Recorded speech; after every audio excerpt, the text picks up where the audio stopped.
Welcome to all of you. তোমাদের সকলকে ইতিহাস পাঠশালা ইউটিউব চ্যানেলে স্বাগত। আমি মীনাক্ষী। আজকের ক্লাসে আমরা WBCS 2022-এর যে প্রশ্নপত্রটি এসেছিল সেগুলো আলোচনা করব। এখানে বিভিন্ন ধরনের বিষয় এসেছিল, তো তার মধ্যে যেহেতু আমি তোমাদের ইতিহাস নিয়েই পড়াই, তাই ইতিহাস থেকে মূলত যে প্রশ্নগুলো এসেছিল সেগুলো আলোচনা করব। ইতিহাস বিষয় থেকে তোমাদের 50টা প্রশ্ন আসে। তো আজকের ক্লাসে আমি তোমাদের 51টি প্রশ্ন করাবো। 51টি এই জন্যই কারণ কিছু প্রশ্ন দেখবে যে পল সায়েন্সের মধ্যেও পড়ে, আবার কিছু প্রশ্ন আছে যেটা ইতিহাসের মধ্যেও পড়ে। তো প্রথম প্রশ্ন হচ্ছে যে প্রত্নতাত্ত্বিক, প্রত্ন মানে কি? পুরনো। এবার পুরনো বলতে যেটা হচ্ছে 100 বছর বা তার বেশি, সেটাকে বলা হয় প্রত্ন। তো প্রত্নতাত্ত্বিক উপাদানের বয়স নির্ণয় করতে কোন আইসোটোপ ব্যবহার করা হয়? তাহলে এটা হবে বি অ্যান্সার, এটা হবে। তো এই যে ধরো লেখাটা রয়েছে, এটাকে এভাবে লেখা হয় যে 14 সি, তারপর হচ্ছে 6, এভাবে লেখা হয়। আবার এটাকে এভাবেও লেখা যায় যে 14, তারপরে হচ্ছে সি, আর তারপরে হচ্ছে 6, এভাবেও লেখা হয়। মানে 14, তারপরে হচ্ছে সি, আর তারপরে হচ্ছে 6, এভাবেও কি লেখা যায়। যেহেতু ধরো এটা টাইপিং করেছে তার জন্য লেখাটা এরকম এসেছে। তো এই যে আইসোটোপটা ব্যবহার করা হয়, তো এই পদ্ধতিতে দেখা যায়, এই পদ্ধতিটাকে রেডিও কার্বন ডেটিং পদ্ধতিও বলা হয়। তাহলে এই পদ্ধতিটার আরেকটা নাম কি? Radio radio carbon radio carbon dating. তাহলে রেডিও কার্বন ডেটিং পদ্ধতিও এটাকে বলা হয়। এবং এখানে মূলত যেটা হচ্ছে 50,000 থেকে 60,000 পর্যন্ত, তাহলে 50,000 থেকে 60,000 বছর পুরনো জৈব বস্তুর বয়স মাপতে এই আইসোটোপটা ব্যবহার করা হয়, যেটা হচ্ছে কত? 14 C6। পরের প্রশ্ন হচ্ছে যে নিচের জোড়াটির মধ্যে কোনটি বেঠিক? বেঠিক মানে কি? কোনটা হচ্ছে ভুল? তাহলে জোনপুরে রয়েছে অটল মসজিদ, মালোয়ায় রয়েছে জাহাজ মহল, গৌড়ে রয়েছে বড় সোনা মসজিদ, কিন্তু আজমিরে কুতুব উল ইসলাম এটা কিন্তু নেই। তাহলে যে কুতুব উল ইসলাম যেটা আছে, এটা রয়েছে দিল্লিতে। এটা কোথায় রয়েছে? এটা রয়েছে দিল্লিতে। এটা হচ্ছে দিল্লিতে রয়েছে, কেমন? তো কুতুবুল ইসলাম এটা রয়েছে দিল্লি। আর আজমের এই জায়গাটা কোথায়? এটা পড়ছে রাজস্থান। এটা পড়ছে রাজস্থান। তো এই যে আজমেরে মূলত যেটা 2.5 দিন কা ঝোপড়া, সেটা আমরা এখানে পাই। আর যেটা কুতুব কুতুবতুল ইসলাম, এটা দিল্লি, যেটা কুতুব মিনারের চত্বরে এটা রয়েছে। নেক্সট প্রশ্ন হচ্ছে যে আত্মসম্মান আন্দোলন প্রতিষ্ঠিত হয়। তাহলে আত্মসম্মান যেটা আন্দোলন, এটা মূলত দেখা গেছিল যে ইভি রামাস্বামী পেরিয়ার। তাহলে ইভি রামাস্বামী নাইকারের দ্বারা প্রতিষ্ঠিত হয়েছিল আত্মসম্মান আন্দোলন। এবং এটা 1925 খ্রিস্টাব্দে হয়েছিল কোথায়? তামিলনাড়ুতে। এবং এখানে এটি একটি ব্রাহ্মণবাদ বিরোধী, অর্থাৎ ব্রাহ্মণ ধর্মের বিরোধী, জাতিভেদ প্রথা, এছাড়া ধরো জাতিভেদ প্রথা দূরীকরণ, তারপরে নারী অধিকার প্রতিষ্ঠা, এছাড়া দ্রাবিড় সংস্কৃতি পুনরুজ্জীবনের লক্ষ্যে একটি সামাজিক আন্দোলন ছিল, যেটা হচ্ছে আত্মসম্মান আন্দোলন। এই যে ধরো দক্ষিণ ভারতে আমরা সব থেকে প্রাচীনতম যে সংস্কৃতি দেখতে পাই, সেটার নাম হচ্ছে কি? দ্রাবিড় সংস্কৃতি। তো সেটা নিয়েছিল আত্মসম্মান আন্দোলন, যেটা গড়ে উঠেছিল কোথায়? তামিলনাড়ুতে। এবং নেতৃত্ব কে দিয়েছিলেন? পেরিয়ার ইভি রামাস্বামী নাইকার। পরের প্রশ্ন হচ্ছে যে চাঁদ বিবি দাক্ষিণাত্যের কোন সুলতানের শাসক ছিলেন? তাহলে চাঁদ বিবি ছিলেন আহমদনগরের। তিনি ছিলেন আহমদনগর নিজাম শাহী বংশের রাজপ্রতিনিধি হিসেবে তিনি পরিচিত ছিলেন। যদিও তিনি দেখা গেছিল যে বিজাপুরের রাজপ্রতিনিধিও ছিলেন, তাহলে তিনি আহমদনগর এবং বিজাপুর এই দুটোরই দেখা গেছে যে রাজপ্রতিনিধি ছিল। তো অপশনে যেহেতু আমাদের আসে, তাহলে আহমদনগরটা রাখবে। এছাড়া বিজাপুরেও দেখা গেছিল যে তিনি যেটা হচ্ছে রাজপ্রতিনিধি তিনি করেছিলেন। তো 1595 খ্রিস্টাব্দে 1595 খ্রিস্টাব্দে দেখবে যে মোগল সম্রাট আকবরের বাহিনীর বিরুদ্ধে দেখা গেছিল আহমদনগর রক্ষা করার জন্য তিনি যে যুদ্ধটা করেছিলেন, সেটার জন্য তিনি খ্যাত, সেটার জন্যই তিনি সুপরিচিত ইতিহাসে। তাহলে এটার অ্যান্সার হবে আহমদনগর। এছাড়া বিজাপুরও রয়েছে। পরের প্রশ্ন হচ্ছে যে ভারত মাতা যেটা চিত্র কে অঙ্কন করেছিলেন? তাহলে ভারত মাতার চিত্র অঙ্কন করেছিলেন কে? অবনীন্দ্রনাথ ঠাকুর। তাহলে অবনীন্দ্রনাথ ঠাকুর ভারত মাতার চিত্র অঙ্কন করেছিলেন 1905 খ্রিস্টাব্দে। এটা কখন হয়েছিল জানো? এটা হয়েছিল স্বদেশী আন্দোলনের সময়।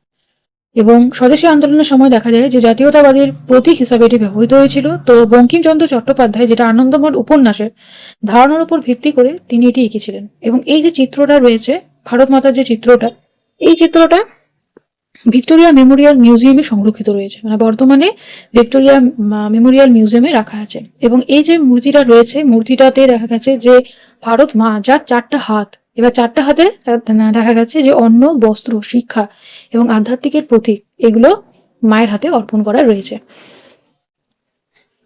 নিম্নলিখিত ভাইসরয়দের মধ্যে কে 1858 সালে দেশীয় মুদ্রণ যন্ত্র আইন বাতিল করে? তাহলে দেখো প্রশ্নটা দেখবে যে বাতিল, একজন তো ছিল জারি করেছিল, আরেকজন ছিল যে বাতিল করেছে। তাহলে প্রথমে আগে আমরা জানবো যে ধরো ভার্নাকুলার, ভার্নাকুলার মানেটা কি? ভার্নাকুলার মানে হচ্ছে কি দেশীয় ভাষা। তাহলে ভার্নাকুলার মানে হচ্ছে কি দেশীয় ভাষা। এবার দেশীয় ভাষার মধ্যে কি কি রয়েছে, যেমন ধরো দেশীয় ভাষা বলতে ভারতীয় যেগুলো ভাষা, যেমন ধরো সংস্কৃত রয়েছে, ফার্সি রয়েছে, তুর্কি। তারপরে ধরো যে ভাষাগুলো দেখা গেছিল যে ব্রিটিশদের আসার আগে যে ভাষাগুলো ব্যবহৃত ছিল, সেগুলোকে আমরা দেশীয় ভাষার মধ্যে ফেলছি, শুধুমাত্র ইংরেজিটা নয়। তাহলে ভার্নাকুলার মানে হচ্ছে কি দেশীয় ভাষা। তো এই ভাষায় দেখা গেছিল যে বিভিন্ন ধরনের যেগুলো পত্রিকা, এগুলো কিন্তু ছাপা হতো, যার জন্য দেখা গেছিল যে 1878 খ্রিস্টাব্দে দেখা গেছিল যে লর্ড লিটন দেখা গেছিল যে এই যে দেশীয় মুদ্রাযন্ত্র আইন, যেটা ভার্নাকুলার অ্যাক্ট, সেটা কি করেছিল, জারি করে দিয়েছিল। যার ফলে দেখা গেছিল যে দেশীয় ভাষায় যেগুলো ধরো সংবাদপত্র ছিল, এগুলো ছাপা বন্ধ হয়ে গেছিল। এই আইনে বলাই হয়েছিল যে দেশীয় ভাষাতে মানে কোনো সংবাদ ছাপানো যাবে না। যেগুলো ধরো সেই সময় দেশীয় ভাষাতে ব্রিটিশ বিরোধী বিভিন্ন ধরনের খবর আসছে, এবার শাসন তো করছে ব্রিটিশরা, তাহলে তারা কেন চাইবে যে তাদের জিনিসই নিয়ে আসো। তখন দেখা গেল যে ইংরেজি ভাষায় দেখা গেছিল যে ছাপার যেটা নির্দেশ সেটা হয়েছিল, যার ফলে দেখা গেছিল যে কলকাতায় এই সময় অমৃতবাজার পত্রিকা প্রকাশিত হতো। তো এই যে একটা হয়েছিল ভার্নাকুলার প্রেস অ্যাক্ট, সেটার মাধ্যমে দেখা গেছিল যে অমৃতবাজার পত্রিকা 1 সপ্তাহের মধ্যে ইংরেজি সাপ্তাহিক পত্রিকা প্রকাশ করতে শুরু করে দিয়েছিল। তো এই যে দেশীয় ভাষায় তুমি কোনো কিছু প্রেস করতে পারবে না, ছাপতে পারবে না, তো এই যে আইনটা এটা বাতিল হয়। পরে দেখা যাচ্ছে যে 1882 খ্রিস্টাব্দে দেখা যায় লর্ড রিপন, তাহলে লর্ড রিপন দেখা যায় যে এই যে দেশীয় মুদ্রাযন্ত্র আইন, যেটা ভার্নাকুলার প্রেস অ্যাক্ট, এটা বাতিল করেছিলেন। তাহলে এটার অ্যান্সার হবে কি লর্ড লিটন। তাহলে শুরু করেছিলেন লর্ড লিটন আর বাতিল করেছিলেন লর্ড রিপন। তো এটা একটু দেখে নিবে যে বাতিল কে করেছে, জারি করেছে, তারপর তোমরা প্রশ্নটা অ্যান্সার করবে। এখানে বলেছে যে জোড়া মেলাতে, তাহলে জোড়া মেলাতে এটা একটু দেখি। যেমন ধরো যে এগুলো হচ্ছে এক একটা হরপ্পার স্থান, এবার কে এটা আবিষ্কার করেছিল। যেমন হচ্ছে প্রথমে হচ্ছে যে কোট দিজি, এই যে জায়গাটা আছে এটা মূলত F.A. খান। তাহলে কোট দিজি এটা হচ্ছে F.A. খান তিনি আবিষ্কার করেছিলেন। তাহলে এর অ্যান্সার এটা হবে এ। তারপরে রয়েছে যে হরপ্পা সভ্যতাকে আবিষ্কার করেছিল, এটা আমরা সবাই জানি যে 1921 খ্রিস্টাব্দে স্যার জন মার্শালের তত্ত্বাবধানে দয়ারাম সাহিনী দেখা গেছিল কি হরপ্পা আবিষ্কার করেছিল। তাহলে এটা হবে বি। তারপরে রয়েছে যে কালীবঙ্গান, তাহলে কালীবঙ্গান আবিষ্কার করেছিলেন লুইগি পিস টেসিটোরি দেখা গেছিল। তাহলে এটা হবে সি। আর যেটা হচ্ছে মহেঞ্জোদারো, তাহলে এটা হবে এইটা, দাঁড়াও এটা হবে এটা। আর তারপরে রয়েছে যে মহেঞ্জোদারো আবিষ্কার করেছিল কে, রাখালদাস বন্দ্যোপাধ্যায়, তাহলে এটা হবে ডি। তাহলে কোটদিজি কে আবিষ্কার করেছিল, F.A. খান। তাহলে কোটদিজি আবিষ্কার করেছিল A.F. খান এবং G.S. ঘুরিয়ে, তারা দুজন করেছিল। তারপর রয়েছে হরপ্পা আবিষ্কার করেছিলেন স্যার দয়ারাম সাহানি। তারপর রয়েছে কালীবঙ্গান, এটা হচ্ছে লুইগি পিও টেসিটোরি। আর মহেঞ্জোদারো এটা করেছিলেন রাখাল দাস বন্দ্যোপাধ্যায়।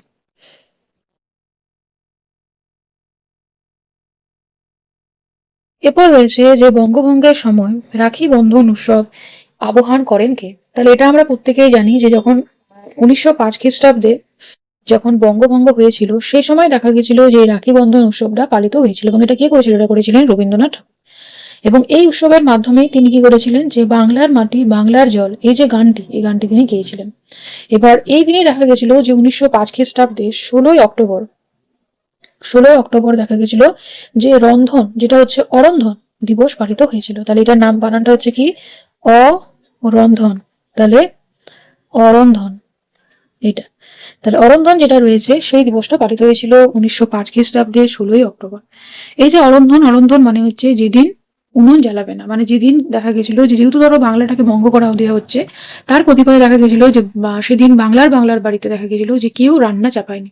তাহলে সে সময় ধরো উনুনে রান্না হতো, সে সময় তো গ্যাস ছিল না, তাহলে কেউই দেখা গেছিল দেখা গেছিল যে সেদিন রান্না করেনি, যার জন্য এটাকে অরন্ধন দিবস বলা হয়। তো সে সময় রাখি বন্ধন উৎসবটা পালন করা হয়েছিল। সেখানে শুধুমাত্র যে বোনেরা ভাইদেরকে রাখি পরিয়েছিল এমনটা নয়, প্রত্যেকে দেখা গেছিল গঙ্গা নদীতে, মানে যাদের ধরো গঙ্গা নদীর সামনে সেখানে গঙ্গা নদীতে স্নান করা, তারপর ধরো শাশুড়ি বৌমাকে, বৌমা শাশুড়িকে, তারপর ধরো ছেলে মেয়েকে, অর্থাৎ বিভিন্ন মানুষকে দেখা গেছিল যে রাখি পরিয়েছিল। এক সম্প্রদায়ের মানুষ আরেক সম্প্রদায়ের মানুষকে রাখি পরিয়েছিল, এবং পরবর্তীকালে দেখো এটা এখন মানে বোনেরা ভাইদেরকে পড়া এটা হয়েছে। কিন্তু যখন হয়েছিল রাখি বন্ধন উৎসব তখন সবাই সকলকে কিন্তু পরিয়েছিল, যেটা রবীন্দ্রনাথ ঠাকুর যেটা ঐক্যবদ্ধ ভ্রাতৃত্ববোধের প্রতীক হিসাবে তুলে ধরেছিলেন। এরপর রয়েছে যে ভারতীয় উপমহাদেশে চাষাবাদের প্রাচীনতম নিদর্শন কোন পণ্যক্ষেত্র থেকে পাওয়া যায়। এটি হবে মেহেরগড়। তাহলে মেহেরগড় থেকে দেখা যাচ্ছে যে গম, তারপরে ধরো জব, এগুলো দেখা গেছে বিভিন্ন ধরনের প্রমাণ পাওয়া গেছে। আর এই যে মেহেরগড় সভ্যতা, এটা ছিল নবপ্রস্তর যুগের সভ্যতা। এছাড়া ধরো উতনুর যেটা জায়গাটা সেটা হচ্ছে অন্ধ্রপ্রদেশে, এটা নবপ্রস্তর যুগের, এবং এখানে ছায়ের স্তূপ পাওয়া গেছে। তারপর রয়েছে বাগর যেটা আছে সেটা রাজস্থানে রয়েছে, মধ্যপ্রস্তর যুগের একটি প্রত্নস্থল। এখানে আমরা পশু শিকার, পশুপালন এগুলো পেয়েছি। আর বুর্জাহাম, এখানে আমরা গর্তাবাস দেখেছি, মানে যেখানে মাটির নিচে গর্ত করে মানুষ বসবাস করতো। পরের প্রশ্ন হচ্ছে যে ভারতের সংবিধানে পুরোপুরি যুক্তরাষ্ট্রীয় নয়, পুরোপুরি এককেন্দ্রীয় নয়, কিন্তু এটা হলো উভয়ের সমন্বয়, এই কথা কে বলেছিলেন? তাহলে এই কথা বলেছিলেন ডিডি বসু। তাহলে ডিডি বসুকে বলা হয় দুর্গা দাস।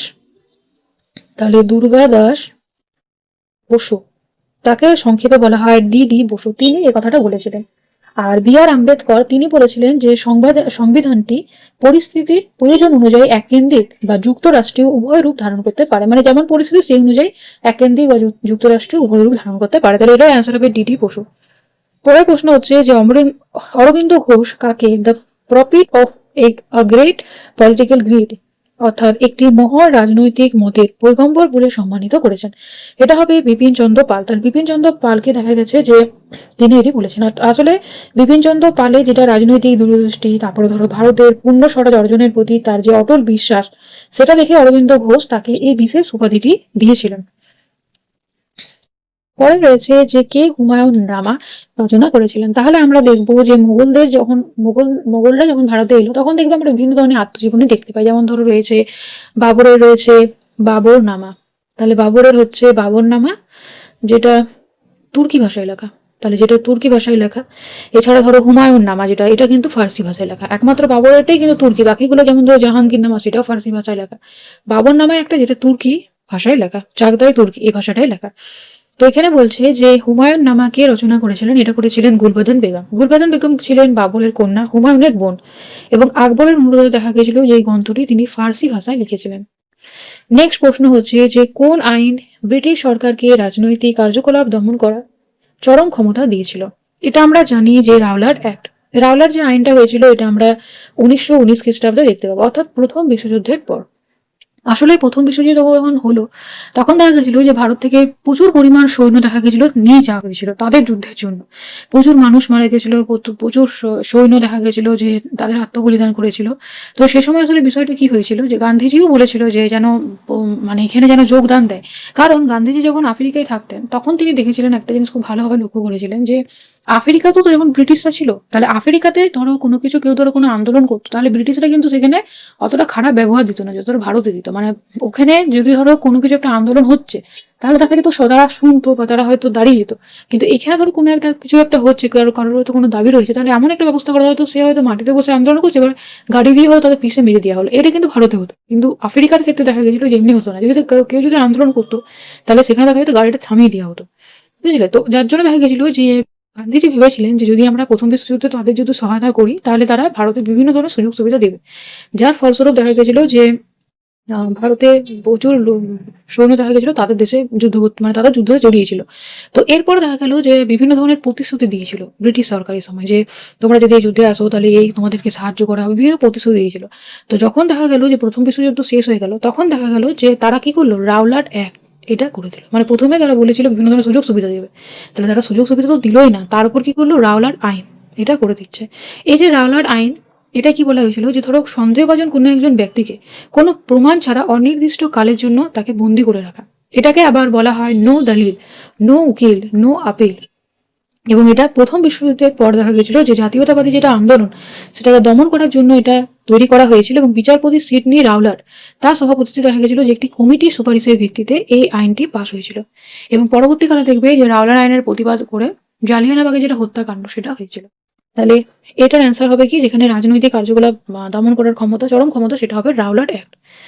পরের প্রশ্ন হচ্ছে যে স্বাধীন ভারতের প্রথম ভারতীয় গভর্নর জেনারেল, দেখো এখানে লেখা আছে ভারতীয়, যদি বলা হতো যে স্বাধীন ভারতের প্রথম গভর্নর জেনারেল কে, তাহলে কি হতো, তাহলে হতো লর্ড মাউন্টব্যাটেন। তাহলে যদি বলা হতো যে স্বাধীন ভারতের প্রথম জেনারেল যদি বলা হতো, সেটা হতো কি, সেটা হতো লর্ড মাউন্টব্যাটেন, যিনি দেখা গেছিল যে আগস্ট 1947 থেকে জুন 1948 খ্রিস্টাব্দ পর্যন্ত করেছিলেন। Lord Mount Batten, Lord Mount Batten, যিনি দেখা গেছিল যে আগস্ট 1947 থেকে জুন 1948 খ্রিস্টাব্দ পর্যন্ত ভারতের গভর্নর জেনারেল ছিলেন। এবার তারপরে দেখা গেল যে চক্রবর্তী, যিনি রাজা গোপালাচারী, তিনি হচ্ছেন যে ভারতের প্রথম এবং শেষ ভারতীয় গভর্নর জেনারেল। তাহলে এখানে আমি কিন্তু ভারতীয় শব্দটা ব্যবহার করলাম। তাহলে প্রথম এবং শেষ যদি বলা হয় সেটা কিন্তু হবে রাজা গোপালাচারী। এবং তারপরে দেখা যাচ্ছে এই যে পদটা ছিল সেটা কিন্তু বিলুপ্ত করে দেওয়া হয়। এবং রাজা গোপালাচারী মূলত জুন 1948 থেকে জানুয়ারি 1950 পর্যন্ত তিনি ছিলেন, তারপরে এই পদটা বিলুপ্ত করে দেওয়া হয়। অনুশীলনী সমিতি কে প্রতিষ্ঠা করেছিলেন? তাহলে অনুশীলনী সমিতি প্রতিষ্ঠা করেছিলেন প্রমথনাথ মিত্র। তাহলে প্রমথনাথ মিত্র, যাকে কিন্তু আমরা প্রি মিত্র নামেও পরিচিত, তাহলে যিনি প্রি মিত্র নামেও পরিচিত প্রমথনাথ মিত্র, যিনি দেখা গেছিল যে 1902 খ্রিস্টাব্দে, যিনি দেখা যায় 1902 খ্রিস্টাব্দে দেখা গেছিল যে কলকাতাতে এই দলটি, মানে এই সমিতিটি প্রতিষ্ঠা করেছিল। এটা হচ্ছিল আসলে একটি বিপ্লবী সংগঠন, যেখানে ধরো বৈপ্লবিক এবং গোপন সংগঠন, যার কাজ ছিল যে সশস্ত্র বিপ্লবের মাধ্যমে ব্রিটিশ শাসন উচ্ছেদ করা। পরের প্রশ্ন হচ্ছে যে নিম্নলিখিত দিল্লির বংশগুলির শাসনকাল সঠিক পর্যায়ক্রম লিখুন। তাহলে প্রথমে আমরা জানি যে ইলবাড়ি যেটা তুর্কি বংশ সেটা হয়েছিল, বা আরেকটা অপশনও দেখি না, এখানে ইলবাড়ি তুর্কি লেখা নেই। তাহলে ইলবাড়ি তুর্কি বংশ প্রথম শাসন করেছিল, যাকে আমরা কিন্তু মামলুক বংশ বা দাস বংশ বলা হয়। তারপরে দেখা যায় যে খলজি বংশ, তাহলে এটাই হবে অ্যান্সার। কারণ দেখো ইলবাড়ি তুর্কি তো প্রথমেই রয়েছে। তারপরে হচ্ছে খলজি বংশ। খলজি বংশ দেখা গেছিল যে পরবর্তীকালে শাসন করেছিল। তো ইলবাড়ি এটা তুর্কি বংশ, তারা দেখা গেছিল যে 84 বছর শাসন করেছিল। খলজি যেটা বংশ ছিল তারপরে আসে, যারা দেখা গেছিল মূলত 30 বছর শাসন করেছিল। তারপরে আমরা তুগলক বংশ দেখেছিলাম। তুগলক বংশের শাসনকাল সব থেকে বেশি ছিল, যেটা হবে 92। আর তারপরে আমরা কিন্তু সৈয়দ বংশ দেখেছিলাম। এখানে সৈয়দ বংশ হবে, কেমন, এখানে হবে, এটার পরে হবে, এখানে আমি লিখে দিচ্ছি সৈয়দ বংশ। তাহলে সৈয়দ বংশ তারা মূলত দেখা গেছিল যে 37 বছর শাসন করেছিল। আর শেষ যেটা রয়েছে সেটা হচ্ছে লোদি বংশ। লোদি বংশ দেখা গেছিল যে 75 বছর শাসন করেছিল, 75 বছর শাসন করেছিল। তাহলে ইলবাড়ি তুর্কি দেখা গেছে 84 বছর, তারপরে খলজি বংশ 90 বছর, তুগলক বংশ 92 বছর, তারপরে আছে সৈয়দ বংশ 37 বছর, আর তারপর হচ্ছে লোদি বংশ 75 বছর। এখানে একটা প্রশ্ন আছে যে সব থেকে কম সময়ের জন্য শাসন কে করেছেন, সেটা হবে খলজি। আর সব থেকে বেশি সময়ের জন্য শাসন করেছেন সেটা হবে তুগলক বংশ। তো এই যে ধরো ইলবাড়ি তুর্কি রয়েছে, খলজি বংশ রয়েছে, তুগলক বংশ রয়েছে, এটা কিন্তু তুর্কি জাত ছিল, অর্থাৎ তুর্কি থেকে এটা ছিল। আর যেটা হচ্ছে সৈয়দরা ছিল শিয়া, এবং এরা আরবিয়ান, এখান থেকে তাদের উৎপত্তি। আর যেটা হচ্ছে সৈয়দ, তারা কিন্তু আফগান, সেখান থেকে তাদের উৎপত্তি হয়েছিল। তাহলে ইলবাড়ি তুর্কি, খলজি আর তুগলক এরা কিন্তু ছিল তুর্কি থেকে হয়েছিল। আর সৈয়দ যারা ছিল তারা ছিল আরবিয়ান, আর যারা ছিল লোদি তারা কিন্তু আফগান ছিল। তাহলে এটাই হবে এটার অ্যান্সার বি। এরপরে রয়েছে যে কোন স্থান থেকে প্রাচীন হোমো স্যাপিয়েন্স জীবাশ্ম আবিষ্কৃত হয়েছে। এটা কিন্তু ভারতের, এটা হবে নর্মদা উপত্যকা। নর্মদা উপত্যকায় আমরা দেখেছি যে সব থেকে প্রাচীনতম যে কঙ্কালটা রয়েছে সেটা আমরা নর্মদা উপত্যকা থেকে পেয়েছি, যেটা মধ্যপ্রদেশে রয়েছে, মধ্যপ্রদেশ। তাহলে মধ্যপ্রদেশে যেটা হাথনোরা যে জায়গাটা আছে সেখান থেকে এটা পাওয়া গেছে, একটা মাথার খুলি পাওয়া গেছে। এবং এটা 1982 খ্রিস্টাব্দে ডক্টর অরুণ সোনাকি দেখা গেছিল যে সোনাকিয়া, তিনি দেখা গেছিল এটি আবিষ্কার করেছিলেন। এটি সব থেকে প্রাচীনতম ভারতের মধ্যে। আর যদি বলা হয় সব থেকে পৃথিবীর মধ্যে পুরনো, সেটা হচ্ছে লুসি, সেটার উৎপত্তি কোথায়, সেটা হচ্ছে আফ্রিকা। পরবর্তী সালে, মানে প্রথমে দেখা গেছিল একটা জায়গায় উৎপত্তি হয়েছিল, সেটা ছিল আফ্রিকা। পরবর্তী সময় দেখা গেল যত জনসংখ্যা বাড়লো তত মানুষের সংখ্যা বাড়লো, এবার খাদ্য ধরো লিমিট, তখন তারা এক জায়গা থেকে আরেক জায়গায়, আরেক জায়গা থেকে আরেক জায়গায় করে এক মহাদেশ থেকে আরেক মহাদেশে গেল। তো ভারতের মধ্যে যেটা সব থেকে প্রাচীনতম যেটা মানব প্রজাতি পাওয়া গেছে সেটা পাওয়া গেছে হোমো, এটা কিন্তু হোমো স্যাপিয়েন্স হওয়াটা উচিত না, এটা হোমো ইরেক্টাস। কোনো জায়গায় দেখা গেছে হোমো স্যাপিয়েন্স আছে, কিন্তু এই যে যেটা পাওয়া গেছে নর্মদ উপত্যকা, এখানে হোমো ইরেক্টাস হবে, কেমন, এটার নাম হবে হোমো ইরেক্টাস। ইরেক্টাস আসলে কোথাও দেখলাম এটা হোমো স্যাপিয়েন্স আছে, আবার কোথাও আছে হোমো ইরেক্টাস, তাহলে এটা হবে কিন্তু নর্মদা উপত্যকা। এখান থেকে সব থেকে ভারতের সবচেয়ে প্রাচীনতম কঙ্কাল পাওয়া গেছে। পরের প্রশ্ন হচ্ছে যে কে তার বিখ্যাত নীতিতে ঘোষণা করেন যে স্বরাজ অবশ্যই জনগণের হবে, শুধুমাত্র শ্রেণীর জন্য নয়। তাহলে এটি বলেছেন দেশবন্ধু চিত্তরঞ্জন দাস। তাহলে সি আর দাস, তাহলে দেশবন্ধু চিত্তরঞ্জন দাস তিনি বলেছেন এই কথাটা। যেখানে 1922 খ্রিস্টাব্দে দেখা গেছিল যে গয়াতে যেটা কংগ্রেস অধিবেশন হয়েছিল সেই সভাপতিত্বে তিনি ভাষণ দিয়েছিলেন যে স্বরাজ অবশ্যই জনগণের হবে এবং শুধুমাত্র শ্রেণীর জন্য নয়, এটা তিনি বলেছিলেন। অর্থাৎ তিনি চেয়েছিলেন যে ভারতের স্বাধীনতা যেন সাধারণ মানুষের কল্যাণের জন্য হয়, কোনো বিশেষ শ্রেণী বা অভিজাত সম্প্রদায়ের জন্য না হয়, এটাই তিনি বলেছিলেন। তাহলে এটা হবে কি সি আর দাস অর্থাৎ চিত্তরঞ্জন দাস। কোন লেখটিতে সতীর প্রথম প্রাচীনতম উল্লেখ পায়? দেখো এখানে আছে লেখ, মানে কোন ইনস্ক্রিপশন থেকে আমরা এটা পাই। তাহলে এটা হবে এরান শিলালেখ, যেটা আমরা গুপ্ত বংশে পেয়েছিলাম। গুপ্ত বংশের রাজা ছিল ভানুগুপ্ত, তার সময় দেখা গেছিল যেটা এরান লেখ, সেখান থেকে আমরা এই যে সতী যে ব্যাপারটা আছে সেটার আমরা ধারণা পাই। যেখানে মধ্যপ্রদেশ মানে এরান যে শিলালিপিটা সেটা কিন্তু মধ্যপ্রদেশে রয়েছে। তো এই শিলালিপিতে দেখা যাচ্ছে যে গোপরাজ নামক এক সেনাপতি যখন মৃত্যু হয় তখন তার স্ত্রী চিতায় সহমরণ করেছিলেন। তাহলে এখান থেকে আমরা প্রথম সতীর অস্তিত্ব পাই। এছাড়া আমরা মহাভারতও পেয়েছিলাম, এছাড়া ধরো আরো বিভিন্ন ধরনের যারা ধরো ছিল বৈদেশিক তাদের লেখালেখিতেও আমরা পেয়েছি, কিন্তু যদি বলা হয় শিলালেখ, শিলালেখের মধ্যে হবে এরান শিলালেখ। মানে এর আগেও বিভিন্ন ধরনের গ্রন্থ থেকে আমরা পাই, কিন্তু শিলালেখের মধ্যে প্রথম হবে ইরান শিলালেখ। এরপর রয়েছে যে কার্লাইন সার্কুলার কবে জারি করে? তাহলে এটা হবে যে 1905 খ্রিস্টাব্দে। 1905 খ্রিস্টাব্দে দেখা গেছিল মুখ্য সচিব ছিলেন R.W. কার্লাইন, তিনি এটি জারি করেছিলেন। এটা মূলত বঙ্গভঙ্গ বিরোধী ছাত্র আন্দোলনে অংশগ্রহণকারী শিক্ষার্থীদের দমন করতে, মানে যাতে কোনোভাবে যাতে এই যে ধরো বঙ্গভঙ্গ যখন হয়েছিল তখন ছাত্র সমাজ একটা গুরুত্বপূর্ণ ভূমিকা পালন করেছিল, তাহলে যাতে ছাত্র সমাজ যাতে এটার মধ্যে জড়িয়ে না পড়ে, যাতে এই আন্দোলন থেকে তাদের দূরে থাকা যায়, তার জন্য দেখা গেছিল এই সার্কুলারটা জারি করা হয়েছিল, যেটা 1905 খ্রিস্টাব্দে হয়েছিল। এরপর রয়েছে যে বাংলায় চৈতন্যদেবের সমকালীন সুলতান কে ছিলেন, অর্থাৎ চৈতন্যদেবের সময় বাংলায় যিনি শাসন করছিলেন তিনি কে ছিলেন? তিনি হবেন আলাউদ্দিন হোসেন শাহ। তিনি দেখা গেছিল যে তিনি শ্রী চৈতন্যদেবকে খুবই পছন্দ করতেন। আবার অনেকে বলেছেন যে আলাউদ্দিন হোসেন শাহ মানে আহ কৃষ্ণের অবতারও বলা হতো, মানে তিনি শ্রী চৈতন্যদেবকে খুবই পছন্দ করতেন। এবং তার সময় দেখা গেছিল মূলত বাংলা ভাষায় যেটা লেখালেখি চর্চা সেটা আরো উন্নত হয়েছিল। পরের প্রশ্ন হচ্ছে যে হিন্দ স্বরাজ গ্রন্থটি কার রচনা? তাহলে হিন্দ স্বরাজ গ্রন্থটি লিখেছেন মহাত্মা গান্ধী এবং এটা লিখেছে 1909 খ্রিস্টাব্দে। তাহলে 1909 খ্রিস্টাব্দে দেখা যাচ্ছে যে ইংল্যান্ড থেকে দক্ষিণ আফ্রিকায় ফেরার পথে গুজরাটি ভাষায় দেখা গেছিল এই বইটি লিখেছিলেন, মানে ইংল্যান্ড থেকে যখন দক্ষিণ ভারতে তিনি আসছিলেন সে সময় এই গ্রন্থটা লিখেছিলেন। এবং এই যে গ্রন্থটা রয়েছে হিন্দ স্বরাজ, এটা কিন্তু গুজরাটি ভাষায় লেখা। পরের প্রশ্ন হচ্ছে যে কে গান্ধীজিকে রাজদ্রোহী ফকির বলে উপহাস করেছে, মানে ঠাট্টা করেছে ধরো। তাহলে এটা হবে উইনস্টন চার্চিল। তাহলে উইনস্টন চার্চিল তিনি কিন্তু ব্রিটিশ প্রধানমন্ত্রী ছিলেন। এবার 1931 খ্রিস্টাব্দে তখন দেখবে গোলটেবিল বৈঠক হয়েছিল, দ্বিতীয় গোলটেবিল বৈঠক, যেখানে দেখা গেছিল গান্ধীজিও গিয়েছিলেন। তাহলে গান্ধীজি দেখা গেছিল যে প্রথম দিকে যখন তিনি আফ্রিকায় থাকতেন তখন তার পোশাক আশাক আরেক মানে একরকম ছিল, তখন তিনি কোট স্যুট পরতেন। যখন দেখা গেল যে তিনি ভারতে এলেন, ভারতের যেটা আন্দোলনের সাথে যখন যুক্ত হলেন সাধারণ মানুষের সাথে, তাহলে দেখো তিনি যদি সেরকম কোট স্যুট পরে থাকতো তাহলে কি সাধারণ মানুষ সেরকম ভাবে মিশতে পারতো? তাহলে আমরা সেরকম মানুষের সাথেই মিশতে পারি, যেরকম আমরা যেমন থাকি সেরকম মানুষের সাথে আমরা মিশতে বেশি পছন্দ করি। তো সেই সময় দেখা গেছিল যে মানুষ দেখা যেত ধুতি ব্যবহার করতো, যার ফলে দেখবে হাঁটুর ওপর পর্যন্ত ধুতিটা পরা থাকতো। তো সেরকম পোশাকে দেখা গেছিল যে গান্ধীজি পড়তেন, যাতে সবাই তার সাথে মানে সবার সাথে কান মিলিয়ে তিনি যাতে ভারতের স্বাধীনতা আন্দোলনে যোগদান দিতে পারেন, ভারতবাসীর মধ্যে অহিংসা যেটা রয়েছে সেটার মাধ্যমে মানে ভারত থেকে ব্রিটিশদেরকে উচ্ছেদ করতে পারেন।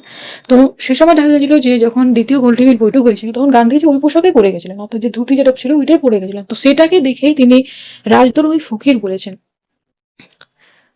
এরপর রয়েছে যে মন্টেগু চেমস্ফোর্ড সংস্করণ ঘোষিত হয় কবে? এটা হয়েছিল 1919 খ্রিস্টাব্দে। এরপর রয়েছে যে grand old man of India কাকে বলা, এটা হচ্ছে দাদাভাই নৌরোজি। দাদাভাই নৌরোজি তিনি দেখা গেছিল মূলত জাতীয় কংগ্রেসের 3 বার সভাপতিত্ব দিয়েছিলেন এবং তিনি প্রভাটি, তাহলে প্রভাটি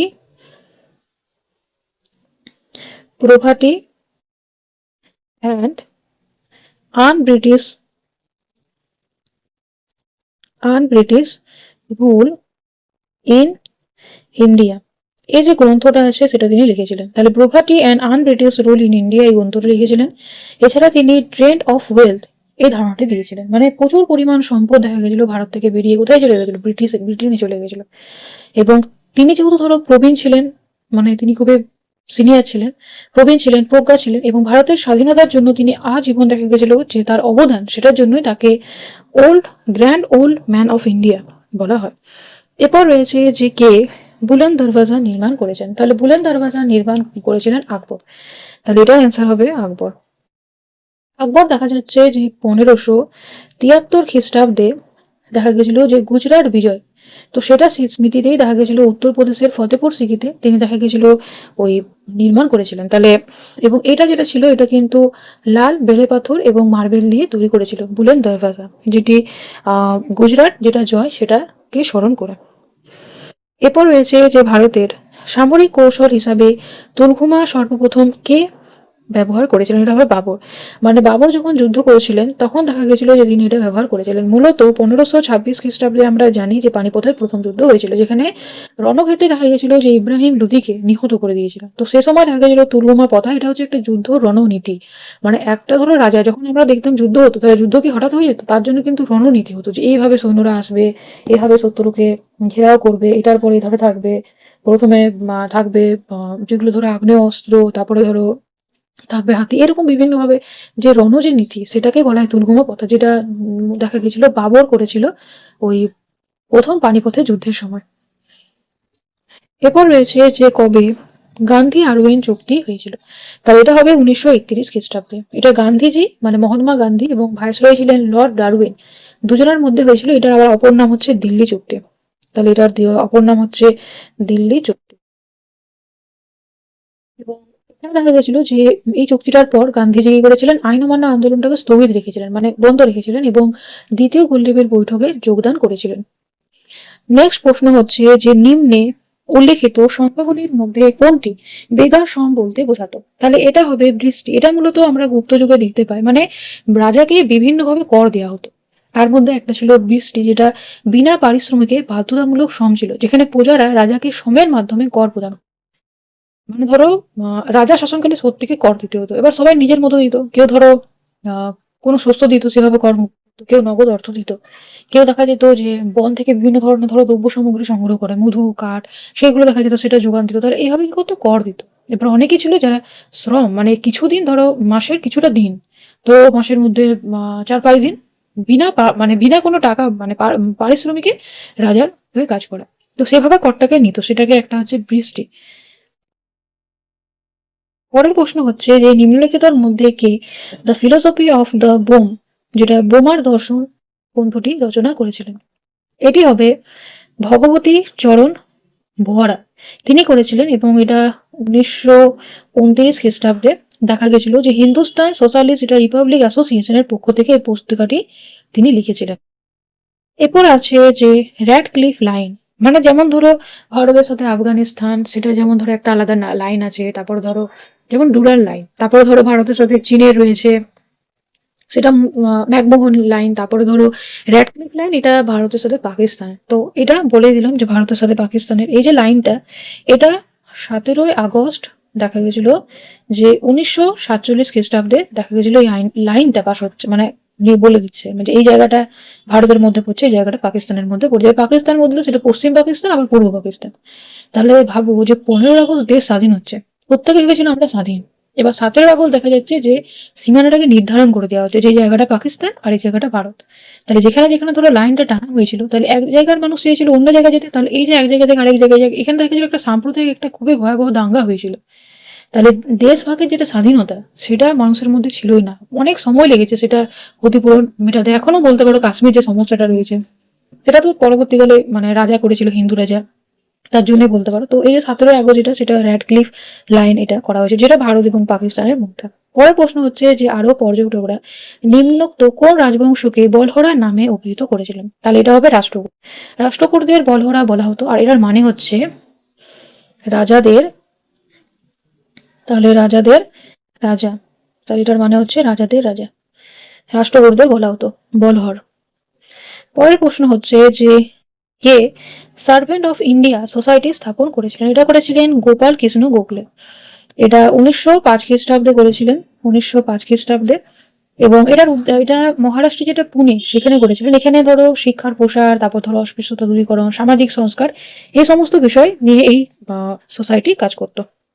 পরের প্রশ্ন হচ্ছে যে কে কোথায় গদর পার্টি, যেটা 1917 খ্রিস্টাব্দে করেছিল? এটা মূলত আমেরিকার সান ফ্রান্সিসকোতে করা হয়েছিল। তাহলে এটা হবে লালা হরদয়াল।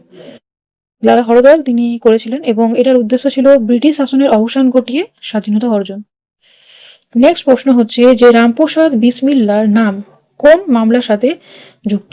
এটা হবে কাকরি ষড়যন্ত্র মামলা, যেটা মূলত হয়েছিল 1925 খ্রিস্টাব্দে। তাহলে 1925 খ্রিস্টাব্দে লখনৌতে দেখা গেছিল যে কাকুরিতে, সেখানে ব্রিটিশ মানে সরকারের যেটা ট্রেন, সেটা লুট করা হয়েছিল।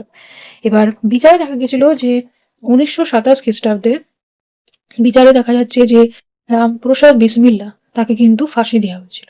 তাহলে এটা কাকরি ষড়যন্ত্র মামলা।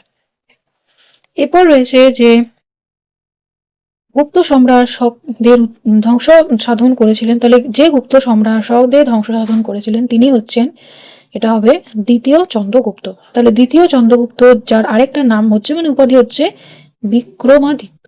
তাহলে বিক্রমাদিত্য তার একটা উপাধি। এবার তিনি কি করেছিলেন? শকদেরকে, শক রাজা তৃতীয় রুদ্রসেনকে পরাজিত করেছিলেন এবং হত্যা করেছিলেন, এবং মালব, যেটা পশ্চিম মালব এবং গুজরাট অঞ্চলটাকে গুপ্ত সাম্রাজ্যভুক্ত করেছিলেন। এবার এই বিজয়ের পর তিনি শকারি উপাধি নিয়েছিলেন। তাহলে একটা তো বিক্রমাদিত্য হচ্ছে, একটা শকারি। শকারি মানে হচ্ছে কি, শকারি উপাধিটা নিয়েছিলেন, যেখানে শকদের ধ্বংসকারী। তার শকারি মানে হচ্ছে শকদের ধ্বংসকারী, এবং এটা ছিল কি দ্বিতীয় চন্দ্রগুপ্ত, গুপ্ত বংশের শাসক। এরপর রয়েছে যে নবজীবন সম্পাদনা করেছিলেন কি? এটা হবে গান্ধীজি। এই যে নবজীবন যেটা সম্পাদনা করেছিলেন গান্ধীজি, এবং এটা করেছিলেন 1919 খ্রিস্টাব্দে। নবজীবন পত্রিকা সম্পাদক, এবং এটা গুজরাটি সাপ্তাহিক পত্রিকা ছিল, যেটা আহমেদাবাদ থেকে প্রকাশিত হতো। নেক্সট প্রশ্ন হচ্ছে যে কোন সুলতান ইকতা প্রথা, স্বর্ণ প্রথা, মুদ্রা ব্যবস্থা সহ দিল্লির সুলতানাত ব্যবস্থার সবচেয়ে গুরুত্বপূর্ণ প্রতিষ্ঠানের গোড়া পত্তন, মানে পত্তন মানে কি প্রতিষ্ঠা করা, হ্যাঁ, তো এটা করেছিলেন, মানে ভিতটা তিনি স্থাপন করেছিলেন। সেটা কিন্তু হবে কে? সেটা হবে শামসুদ্দিন ইলতুৎমিশ। তিনি দেখা গেছিল যে প্রশাসনিক এবং সামরিক দায়িত্ব পালনের জন্য কর্মকর্তাদের ইকতা অর্থাৎ জমির অংশ বরাদ্দ করেছিলেন। এছাড়া তিনি রূপোর টঙ্কা, তাহলে রূপোর টঙ্কা এবং তামার জিতল, এই মুদ্রাটার প্রচলন করেছিলেন। তারপরে রয়েছে যে দিল্লিতে সামরিক এবং বেসামরিক বিভিন্ন দপ্তর স্থাপন করেছেন। এটা হবে কি ইলতুৎমিশ।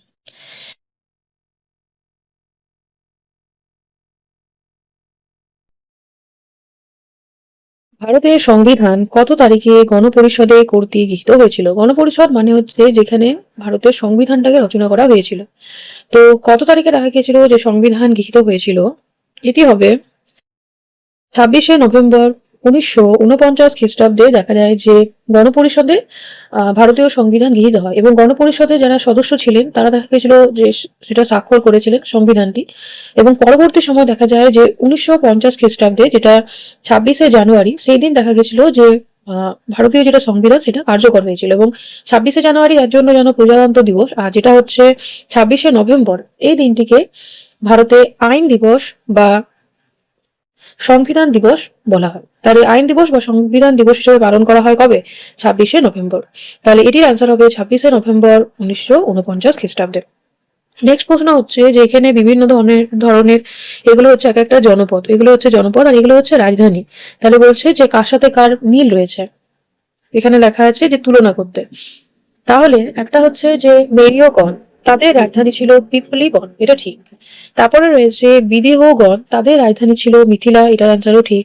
লিচ্ছবিগণ, তাদের রাজধানী ছিল বৈশালী।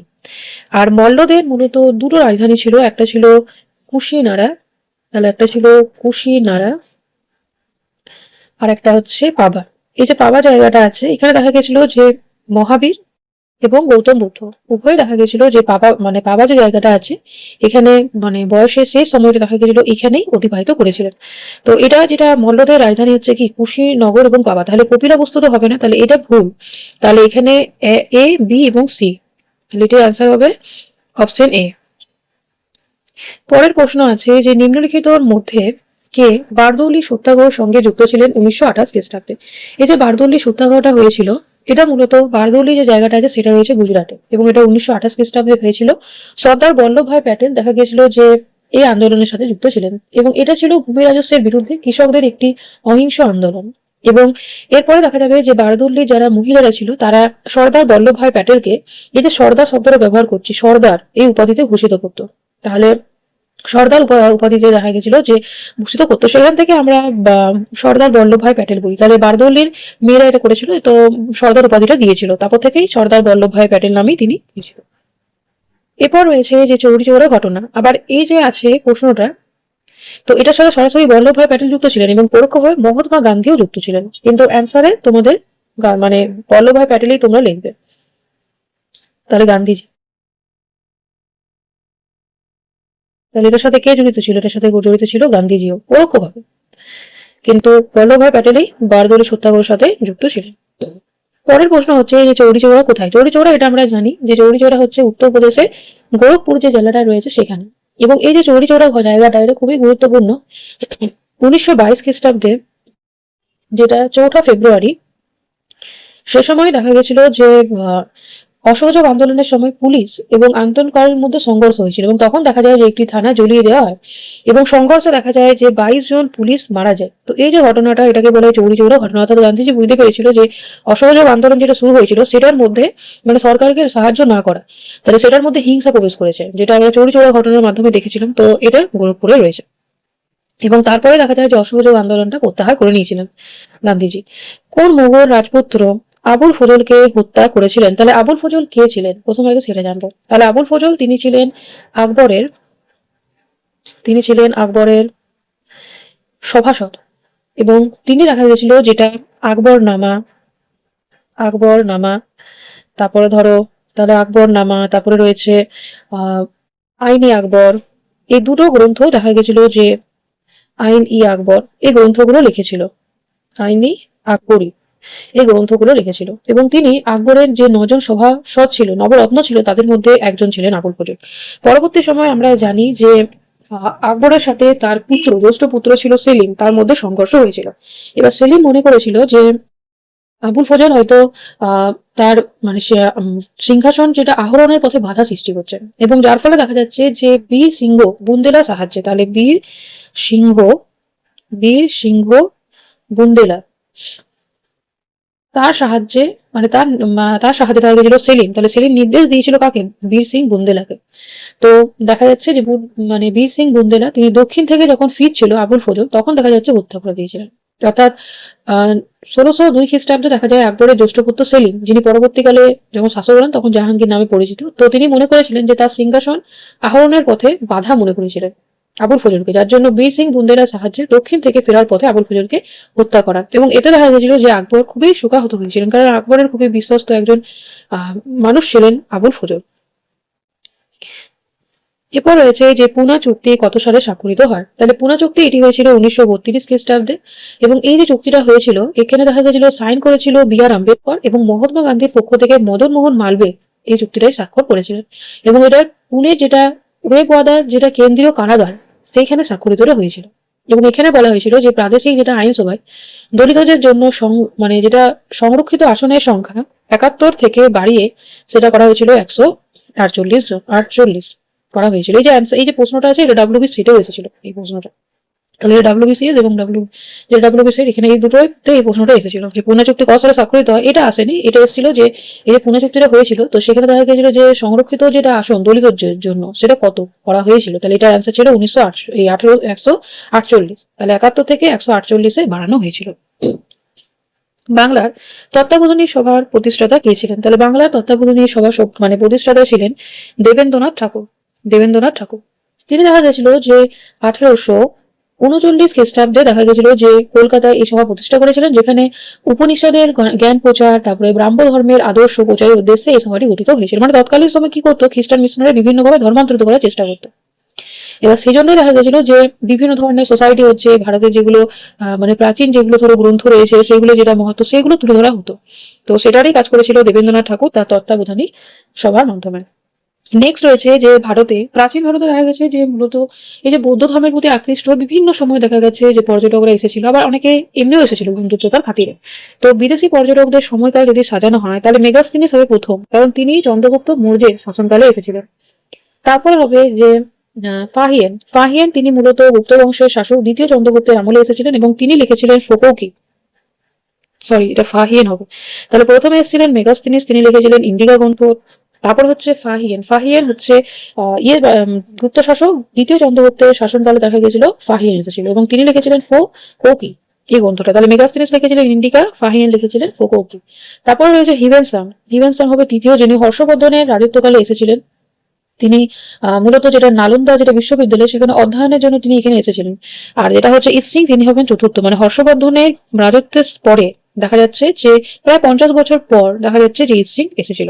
তাহলে মেগাস্তিনিস লিখেছিলেন ইন্ডিকা, ফাহিয়ান লিখেছিলেন ফোকৌকি, আর হিউয়েনসাং তিনি লিখেছিলেন সিইউকি। সিইউকি গ্রন্থটা লিখেছিলেন। তাহলে এটা প্রথমে হবে মেগাস্তিনিস, তারপর হবে ফাহিয়ান, তারপর হবে হিউয়েনসাং, তারপর হচ্ছে ইৎসিং। পরের প্রশ্ন আছে যে নিম্ন ব্যক্তিদের মধ্যে কে ভারতে দাসপ্রথা নেই বলে মন্তব্য করেছেন। এটা আমরা জানি প্রত্যেকে, এটা হবে কে, এটা হবে মেগাস্তিনিস। তাহলে মেগাস্তিনিস এটা বলেছিলেন। আসলে গ্রিসে প্রচলিত যে দাসপ্রথাটা ছিল, তো সেখানে খুবই ভয়ঙ্কর ভাবে দাসপ্রথাটা ছিল, দেখবে গ্রিসে ছিল। তো তার সাথে তুলনা করে ভারতে যখন দেখলো, তখন দেখছে না, ভারতে এরকম কোনো ব্যবস্থা নেই। তখন গ্রিসে প্রচলিত দাসপ্রথার তুলনায় ভারতে দাসপ্রথা না দেখে তিনি এমন মন্তব্য করেছিলেন মেগাস্তিনিস।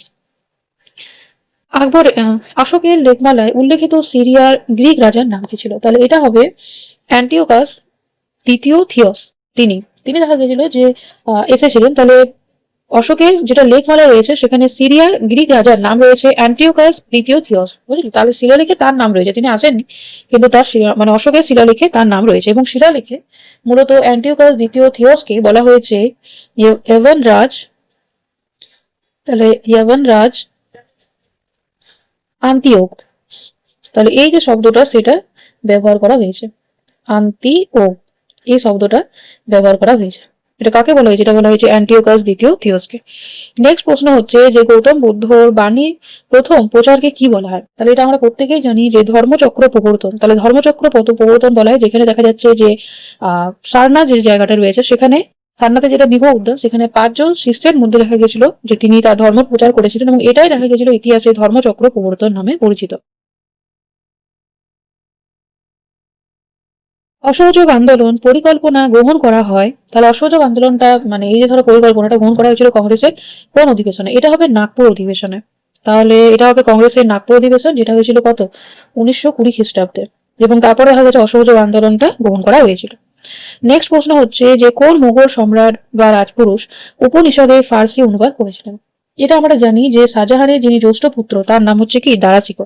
দারাশিকো তিনি দেখা গেছিল যে উপনিষদকে ফার্সিতে অনুবাদ করেছিলেন মূলত 1657 খ্রিস্টাব্দ মধ্যে। দেখা গেছিল যে 50টিরও বেশি উপনিষদকে তিনি সংস্কৃত থেকে ফার্সিতে অনুবাদ করেছিলেন এবং যেটার নাম তিনি দিয়েছিলেন, তাহলে এটা তো হবে দারাশিকো, যেটার নাম দিয়েছিল সির, দাঁড়াও ঠিক করে দেখি, সির